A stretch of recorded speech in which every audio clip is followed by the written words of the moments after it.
Handa na ang Kapamilya Primetime Bida sa sunod-sunod na pagtatapos ng kanilang mga top rating serye sa Marso. Una sa listahan ng FPJ Batang Quiapo na papasok na sa kanyang huling 3 linggo. Asahan ng puno ng aksyon, emosyon at mga twist na tiyak na ikatutuwa at ikagugulat ng mga manonood. Kasabay nito, ang Roja ay sasabak na rin sa huling 3 linggo ng kanilang kwento.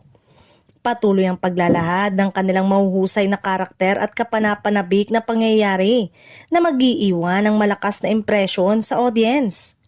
Samantala, ang What Lies Beneath ay papasok na sa huling 2 linggo ng kanilang serye. Dito lalong paiigtingin ng suspense, misteryo at mga eksenang magpapanatili sa manonood sa gilid ng kanilang upuan.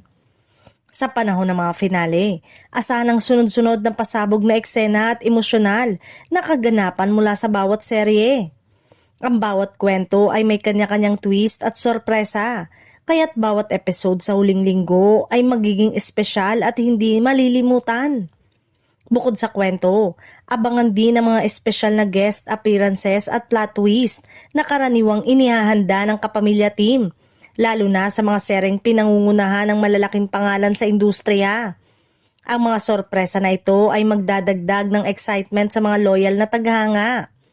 Kasabay ng pagtatapos ng mga paboritong serye, asahan naman ang pagpasok ng mga bagong serye na ipapalit ng ABS-CBN sa primetime slot.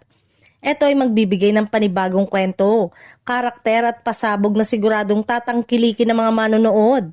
Kaya't abangan ang sunod-sunod na sorpresa sa Kapamilya Primetime Bida.